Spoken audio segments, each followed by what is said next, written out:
out. They're already doing deals. Like they're trying to give you a free tire change. They're trying to give you a free car wash and all types of stuff to get out to these games. This is wild. Look at how empty this arena is. Look at how empty it is. The cheapest ticket, $6. Okay, this is almost unbelievable. We're talking about WNBA playoff tickets, the postseason, the crown jewel of any basketball league, going for as little as $6. Yeah, $6. That's not a typo, not a glitch, not even some random flash sale gimmick. Seriously, that's cheaper than a Chipotle burrito with guac, less than a couple of overpriced lattes, and definitely cheaper than paying for parking outside the arena. $6 gets you in the door to watch a playoff game, the supposed pinnacle of women's basketball. And here's where it gets absolutely wild. These aren't just nosebleeds, where you need binoculars to see the ball. Nope, you can actually grab lower bowl playoff seats, prime, up-close action, for the same price you'd pay at a fast food drive-thru. WNBA is in a panic right now. WNBA higher-ups are panicking. They don't know what's going to happen. I already let y'all know. I showed y'all the numbers that they was concerned about the playoff ratings and what they will be for the networks. They're concerned about it already. No Caitlin Clark here to carry everybody. They don't know how these numbers are going to look. Tickets are they're already doing Black Friday sales for playoff tickets. There are teams already doing Black Friday. So Friday sales for the playoff game. But here's the real headline, the kicker that changes everything. Caitlin Clark isn't even on the court. No uniform, no logo threes that ignite the crowd, no highlight reel passes that should be looping non-stop on SportsCenter. Instead, she's in sweats, parked on the bench. And just like that, the entire basketball ecosystem, especially the WNBA, feels completely flipped upside down. The energy, the momentum, the very reason fans were tuning in, it's all tangled in this mess. So the question is, who's really to blame for this? Drop your thoughts in the comments below. This back and forth from all the WNBA players that the league is not just Caitlin Clark. Stop acting like the league is not just Caitlin Clark. There are other people who are doing things. And Caitlin Clark has been injured, so she hasn't been playing. Since Caitlin Clark went down, the WNBA ratings have dropped over 55%. Across the board. Hey, guess what, guys? The league is Caitlin. The league is Caitlin. Look, this isn't just a headline about cheap tickets. It's a cautionary tale about value, about mismanagement, and just how fragile this league really is without the one player who put it back on the map. When Caitlin Clark was healthy, the Indiana Fever were practically printing money. Her games weren't just popular, they were full-blown cultural events. Fans flew in from different states just to see her play live. Resale seats, they went for north of $1,000 just to get in the building. Courtside, try $4 or $5 grand a chair. She literally turned Indiana into basketball's hottest ticket, leapfrogging the Pacers in their own backyard and selling out arenas that had never even dreamed of that kind of demand. But now, those exact same tickets are being offloaded for pocket change. $6, maybe even less. Cheaper than the coins rattling in your cup holder. You could buy 2 playoff seats and still have enough left over for a hot dog. The same franchise that once had fans practically mortgaging their wallets just to breathe the same air as Clark is now begging people to walk through the door. It's understandable in this era to figure that tickets for playoff games are more expensive than the regular season, but Fever tickets for Tuesday night remain very affordable. $12, $13. I don't know what they're going to lie about as far as attendance goes. We're going to get into that momentarily. There are tons of tickets, hundreds of tickets available, if not thousands of tickets still available for tonight's game at a cheap price of a hoagie sandwich and a bag of chips from Wawa. And the collapse isn't subtle, it's glaring.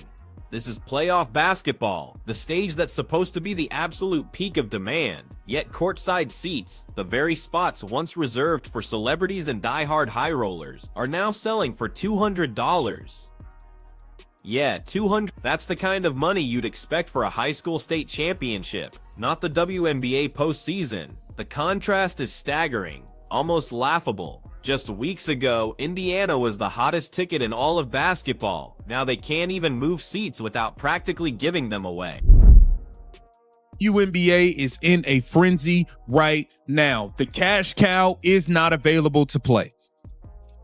The golden goose is not available right now. That is Caitlin Clark. So now everyone has to get their numbers on their own. We saw Caitlin Clark bring in a whopping 1.8 million viewers for her first playoff game versus the Connecticut Sun last season. That was more than all of the other playoff games that was played that day combined. More than all of the other playoff games played that day. This right here is the Caitlin Clark effect. Undeniable proof of how one player can completely shift the trajectory of an entire sport. When Clark was healthy, Fever home games averaged over 17,000 fans, smashing records left and right. That's not just impressive, that's transformative. For perspective, she was outdrawing multiple NBA teams in raw attendance. The league literally scrambled to find bigger venues just to handle the Clark surge. The Washington Mystics abandoned their cozy 4,200-seat gym and upgraded to a 14,000-seat NBA arena. The Chicago Sky left behind their 10,400-seat home and moved the Fever game to the United Center, where over 20,000 people showed up. Just think about that. An entire league rewriting its schedule, moving arenas and raking in cash, all because of one singular player.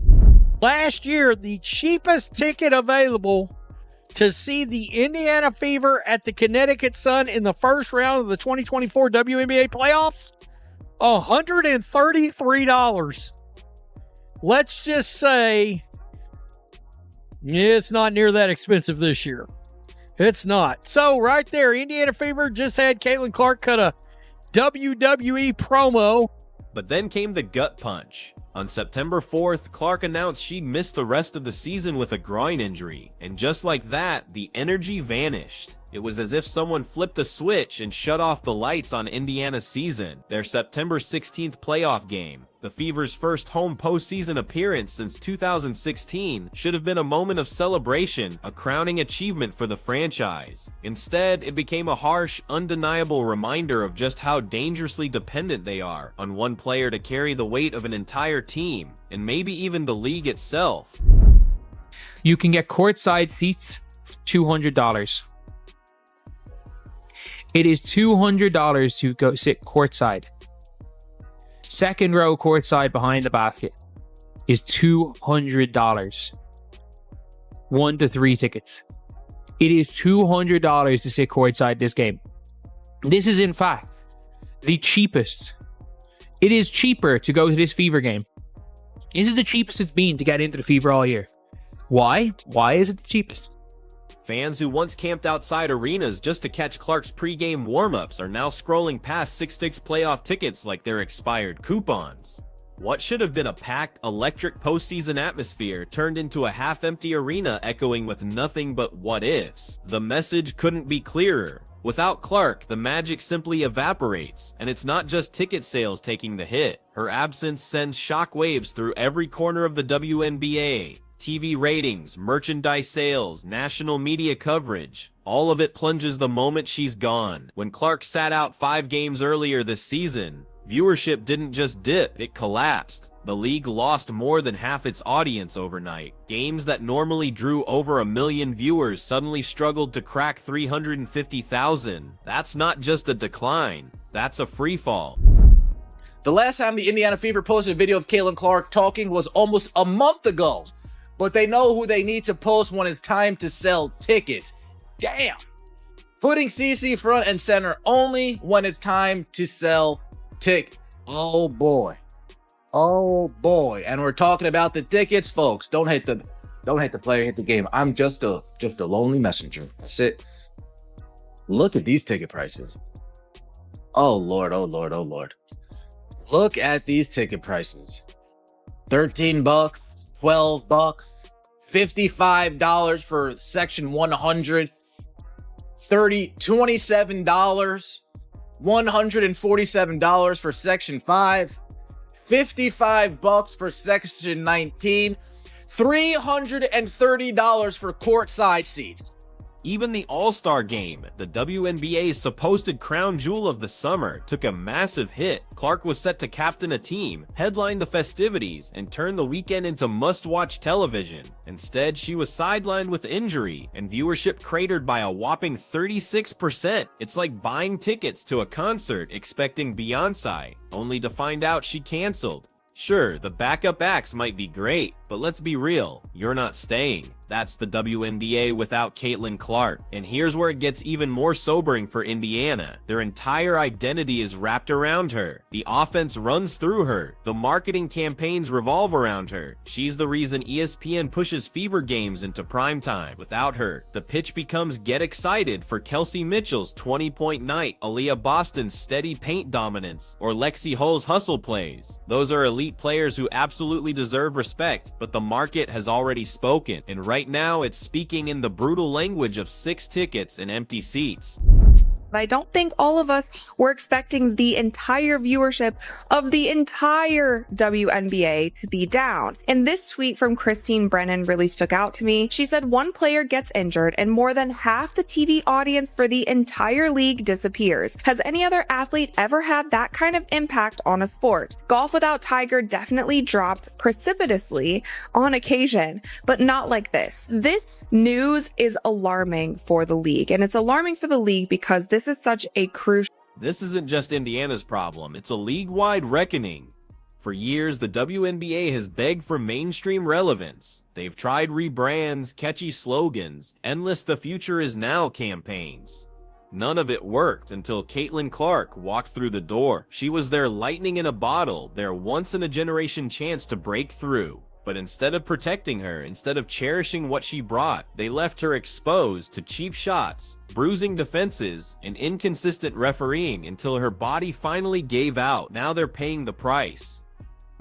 The postseason, which should have been the league's crown jewel, has turned into an embarrassment. Rock-bottom ticket prices, ratings on the verge of collapse, a league that had momentum staring straight into the abyss. But here's the kicker, it's self-inflicted. Clark's absence isn't bad luck, it's negligence.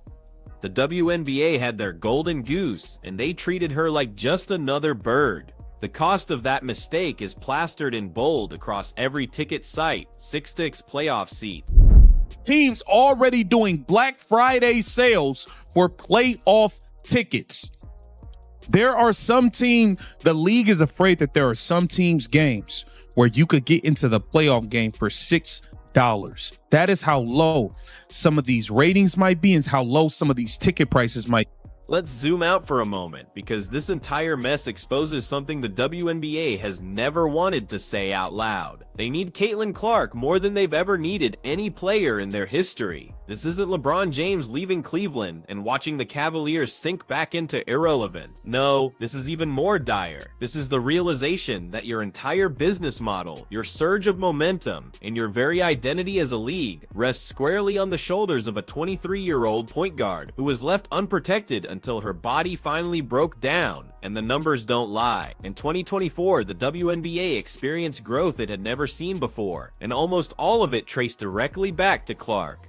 Attendance skyrocketed 48% year over year, a record 54 games sold out, obliterating anything the league had done before. Average crowds jumped from just 6,615 in 2023 to more than 9,024. For a league that had struggled for decades to draw consistent audiences, it was nothing short of a miracle. The television numbers told the exact same story. Ratings shattered whenever Clark was on the floor. She wasn't just a star, she was the gravitational force pulling women's basketball into the mainstream.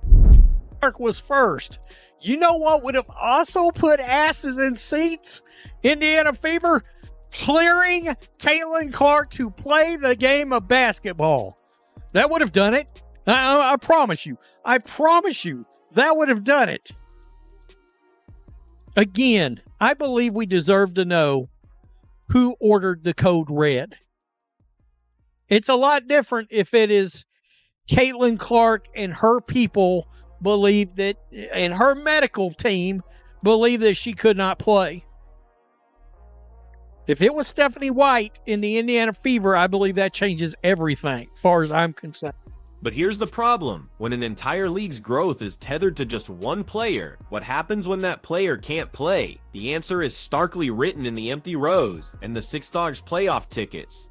The flip side of all that record-breaking momentum is brutal fragility. The WNBA's house was built on one pillar, and the moment that pillar cracked, the whole structure began to shake, and the timing couldn't have been worse. This was supposed to be the league's victory lap. They were in the middle of an expansion push, unveiling new franchises, and finalizing an 11-year, $2.2 billion media rights deal slated for 2026.